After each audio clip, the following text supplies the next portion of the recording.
Hello guys, welcome back to my YouTube channel. So आज हम ये रिश्ता नायरा कार्तिक के एपिसोड में देखेंगे कि गोयनका विला में सुलेखा कहती है, एक पल के लिए तो मेरा दिमाग ही घूम गया था। फिर कार्तिक की माँ कहती है, हाँ सुलेखा, मैंने भी अपनी आंखें इतनी बार मली, समझ में नहीं आ रहा था कि ये सब कुछ वो पहुंची थी। फिर कार्तिक की माँ कहती है, मालिश जी ये भी तो हो सकता है ना कि। फिर इतने में कार्तिक गुस्से से अपनी माँ को कहता है, माँ प्लीज आप भी गायों और कायरफ की तरह उसकी तरफदारी करना बंद कीजिए प्लीज। वो लड़की हमारी कुछ नहीं लगती, कुछ नहीं है वो, बल्कि मुझे इतनी मुश्किल हो रही है कायरफ को समझाने में, उसे संभालने में। अब आप शुरू मत हो जाइए, मैं क्या करूंगा, मेरा बच्चा वो घर के अंदर आने को तैयार नहीं है, कैसे समझाऊंगा अब मैं उसे। अपने बच्चों के लिए माँ और बाप दोनों बनने की कोशिश कर रहा था पर फेल हो गया दादी, बुरी तरह फेल हो गया। इतना बोल के कार्तिक रोने लगता है। फिर मनीष कार्तिक को कहता है, कार्तिक ऐसे मत रो, सब ठीक हो जाएगा। फिर दादी कहती है, हम भी तो उसे नायरा ही समझ बैठे हैं। देखते ही सीने से लगाने का मन किया। वो कौन है, कहाँ से आई है, कुछ नहीं पूछा दिल ने, बस कहा कि उठ जाओ और गले से लगा लो। लेकिन उसके पहले ही किट्टू ने, काश वो हमारी नायरा ही होती। जैसे ही सीरत घर पर आती है,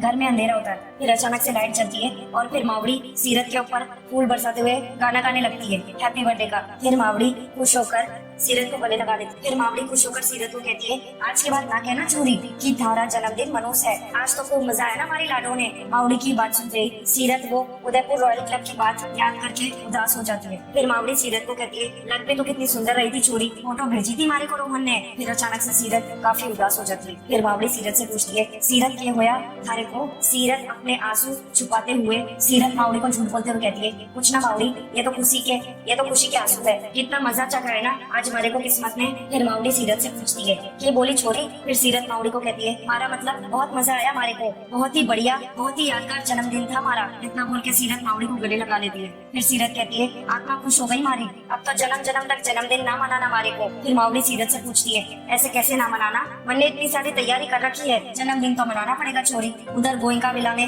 गायू कायरफ को कहती है, कायरफ कोई कुछ भी कहे पर तुम उनकी बात सुनना मत, बस ये विश्वास रखना कि तुम्हारी मम्मा जरूर आएगी। कार्तिक ने डांटा तो क्या हुआ, नायरा किसी की थोड़ी ना सुनने वालों में से है, वो अपने बेटे के लिए, अपनी बहन के लिए वापस जरूर आएगी। फिर इतने में कार्तिक आ जाता है। गायू कार्तिक को कहती है, कार्तिक तुमने नायरा को क्यों डांटा, क्या हो क्या गया है तुम्हें। कभी नायरा को गुस्सा कर रहे हो, कभी कायरफ को गुस्सा कर रहे हो, मिलने क्यों नहीं दे रहे तुम उन दोनों को, क्यों अलग अलग कर रखा है माँ बेटे को। फिर कार्तिक कहता है, क्रिश वंश जाओ अपने कमरे में, जाओ सो जाओ जाके। वो फिर गायू कार्तिक को कहती है, मत खींचो कायरफ को, वो नायरा का वेट कर रहा है, नींद खुलेगी तो गुस्सा हो जाएगा, मैं हूं ना यहाँ पर उसे संभालने के लिए, हम दोनों नायरा का वेट कर रहे हैं। फिर कार्तिक कायरफ को अपनी गोद में उठा लेता है और कहता है, आई एम सॉरी बच्चे, आई एम वेरी सॉरी। इतना बोल के वो कायरफ को ले जाने लगता है। फिर गायू पीछे से आवाज देती है, कार्तिक सीरत के घर पर मावड़ी ने सीरत के लिए केक बनाया होता है और केक पर लाडू लिखा होता है और कैंडल भी जलाई होती है। फिर सीरत वही उदयपुर रॉयल क्लब वाली बात को याद करने लगती है। मावड़ी बहुत तालियां बजाती है। सीरत मावड़ी की खुशी के लिए कैंडल बुझा देती है फूंक मार के और केक कट करके मावड़ी को खिलाती है। फिर मावड़ी सीरत को कहती है, मत खाना, केक कड़वा है। फिर सीरत मावड़ी को कहती है, इस वक्त यही स्वाद तो चाहिए हमारे को मावड़ी। सीरत वही कड़वा केक खाने लगती है। फिर इतने में शीला का बेटा भी केक लेने वाला होता है चुपके से, पर सीरत देख लेती है उसे। सीरत शीला के बेटे को केक दे देती है काट के, वो केक लेके भाग जाता है वहाँ से। मावड़ी सीरत के साथ डांस करने लगती है। फिर मावड़ी रोहन के साथ डांस करती है। फिर सीरत कार्तिक की कड़वी बात को याद करने लगती है और काफी ज्यादा उदास हो जाती है और नीचे बैठकर बुरी तरह से रोने लगती है। मावड़ी और रोहन जैसे ही सीरत को रोते हुए देखते हैं, वो दोनों चौंक जाते हैं। फिर मावड़ी सीरत से पूछती है, क्या हुआ लाडो, लाडो क्या हुआ। सीरत बुरी तरह रो रही होती है। फिर सीरत रोते रोते मावड़ी के गले लग जाती है। मावड़ी सीरत से पूछती है, क्या हो गया लाडो। सीरत रोते हुए मावड़ी को सारी बात बताती है कि उदयपुर रॉयल क्लब में क्या हुआ उसके साथ। मावड़ी उदास होकर सीरत को कहती है, हमारी लाडो इतना कुछ थारे साथ हो गया। और फिर सीरत मावड़ी को कहती है, और मैं फिर भी यहाँ अपना जन्मदिन मना रही हूँ, देख मावड़ी कितनी ढीठ है थारी लाडो, क्यों ऐसा करा। खाटू महाराज ने मेरे साथ मावड़ी इतने सालों में जन्मदिन पर दुखी होने की आदत डाल ली थी मन्ने मावड़ी, फिर इस जन्मदिन पर खुशी की उम्मीद क्यों दी मारे को, और मन ने भी कैसे मान लिया कि मैं खुश हो सकती हूँ। हमारी किस्मत बदल रही है, क्यों उसी दिन एनिवर्सरी थी उसकी, क्यों उसी जगह पर उसको एनिवर्सरी मनानी थी जहाँ पर हमारा बर्थडे मनाना था मन ने, क्यों हमारे को उसके परिवार के सामने भेजा। हमारा क्या कसूर है मावड़ी, हमारी शक्ल उस औरत से मिले है, इसमें हमारी क्या गलती है, क्यों उस आदमी ने हमारे को इतनी बातें सुनाई। मैं इतनी दूर से उसके बच्चे को समझाने चली गई और उसने क्या करा हमारे साथ, सबके सामने इतनी बातें सुनाई हमारे को। क्यों मावड़ी, क्यों हुआ हमारे साथ ऐसा, क्यों मावड़ी, क्यों क्यों।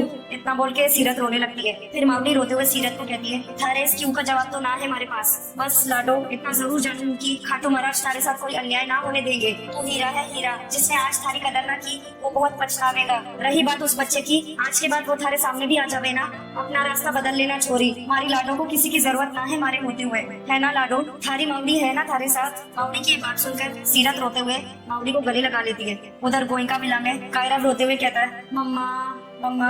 फिर कार्तिक कायरव को कहता है, मत रो बच्चा, मत रो बच्चा, उठ जाओ प्लीज, पापा है ना, ये पानी पियो, उठो और पानी पियो। पर कायरव बात नहीं मानता कार्तिक की और करवट बदल के रोने लगता है। कार्तिक कायरव को कहता है, सॉरी, आई एम सॉरी बच्चा, पापा आपको घर के अंदर ले आए और आप बाहर वही जमीन पर सो गए थे। आप बीमार पड़ जाते, आपको ठंड लग जाती तो जानता हूँ पापा से गुस्सा हो तो करो ना गुस्सा, पर ऐसे रोते मत रहो बच्चा, पापा से बात करो प्लीज। कायरव रोते हुए कहता है, मम्मा आप कहाँ हो। इतने में कार्तिक का डैड और कार्तिक की दादी आ जाती है कमरे में। फिर इतने में गायू भी आ जाती है नाश्ता लेकर। फिर गायू कायरव को कहती है, कायरव कायरव बेटा चलो कुछ खा लो, अगर आपकी मम्मा को पता चलेगा कि आप भूखे हो तो आपकी मासी को डांटेगी ना। फिर कायरव गायू से पूछता है, मम्मा कहाँ है मासी, वो आ क्यों नहीं रही। फिर गायू कायरव को कहती है, आ जाएगी आपकी मम्मा बेटा, पहले भी तो जाकर वापस आई है ना, इस बार भी जरूर आएगी, हाँ तुम खाओ। फिर मनीष दादी को कहता है, इतना स्वार्थी कोई कैसे हो सकता है, अपनी लालच की वजह से उस लड़की ने हमारे बच्चे की फीलिंग्स के साथ खिलवाड़ किया है। फिर दादी मनीष को कहती है, हम भी तो स्वार्थी है मनीष बेटा। फिर मनीष कहता है, आप ऐसा क्यों कह रही हो। फिर दादी मनीष को कहती है, हमें नहीं जाना चाहिए था अपने परिवार को छोड़कर, अपने दुख से जूझ नहीं पाए तो सब कुछ छोड़ छाड़ कर चले गए, इसीलिए तो पूरा परिवार बिखरा हुआ है। फिर मनीष अपनी माँ को कहता है, माँ आप खुद को क्यों दोष दे रही है, इसमें आपकी कोई गलती नहीं है। फिर दादी मनीष को कहती है, सारा दोष हमारा ही है।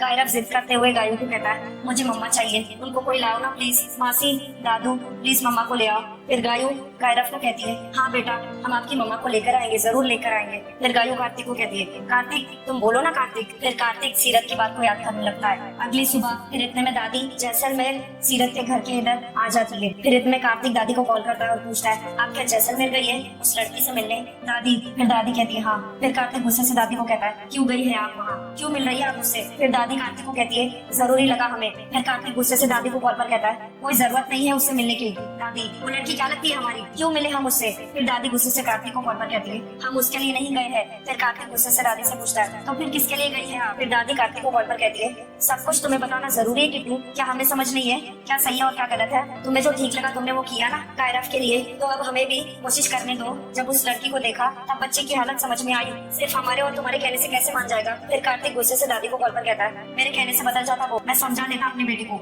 मैं भी उसी का उम्र का था दादी, जब मेरी माँ मुझे छोड़कर चली गई थी तब उसी उम्र का था, अपने बच्चे को समझा सकता हूँ मैं, बस थोड़ा सा भरोसा रख लिया होता मुझ पर, थोड़ा यकीन कर लिया होता मुझ पर, थोड़ा यकीन कर लिया होता मेरी बातों का कि वो लड़की बहुत अलग है, उसकी दुनिया अलग है दादी। फिर दादी कार्तिक को कॉल पर कहती है, सुन लिया हमने जो तुम्हें कहना है, लेकिन अब इतनी दूर आए हैं तो उससे मिलके ही जाएंगे।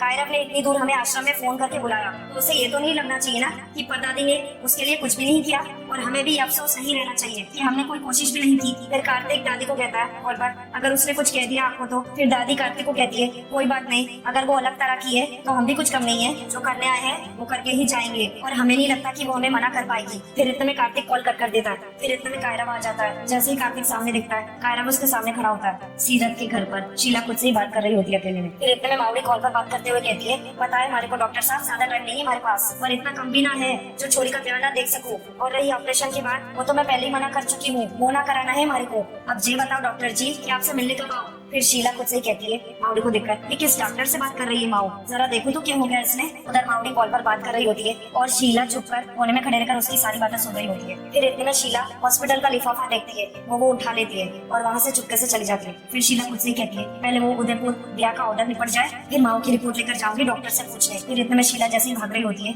उसके सामने कार्तिक की दादी आ जाती है। फिर शीला कार्तिक की दादी को कहती है, चश्मा नकली है या चश्मे का नंबर बढ़िया है जो दिखाई ना दे रहा। फिर दादी शीला को कहती है, वो हम उदयपुर से आए हैं। फिर शीला को शक्कर कहती है, अरे आप आ भी गई, मैं आपको फोन करके पूछने वाली थी कि आप कब आने वाली है। फिर दादी शीला को कहती है, आपको कैसे पता कि हम आने वाले हैं। फिर शीला दादी को कहती है, अरे पर ये क्या, आप तो बहुत तैयार होकर आई है, चलो कोई ना, मैं दोबारा से कर दूंगी सब कुछ। अरे ऐसा मेकअप करूंगी आपका, आप एकदम अलग दिखोगे टिप टॉप। अरे मुझे ये बताओ कि ये रूट चेकअप कब करवाया था आपने। अरे कोई ना जी, मेरे पास इंस्टेंट इंतजाम है। अरे आजकल तो स्टिक आई हुई है, बालों में लगाओ और सफेद बाल काले। फिर दादी कहती है, और हम तो यहाँ। फिर शीला दादी को कहती है, अरे यहाँ नहीं आंटी जी, ऊपर, हमारा पार्लर ऊपर है, यहाँ नहीं। फिर दादी गुस्से से शीला को कहती है, छोड़ो हमें नहीं जाना ऊपर। फिर शीला कहती है, अरे ऊपर नहीं जाएंगे, ओहो ऊपर जाने में घुटने दर्द करते होंगे ना। चलो कोई बात नहीं, यही बैठ जाओ। अरे जे भी तुम्हारा ही घर है, आओ आओ, शर्माओ मत। अरे आंटी जी, कंधे एकदम कड़क हो रखे हैं, फेशियल करवाओगी ना तो बैक मसाज फ्री हो जाएगा। फिर दादी कहती है सुनो, हम ये सब करवाने नहीं आए हैं। फिर शीला दादी को कहती है अरे पता है आप सिर्फ मेकअप करवाने आई हैं,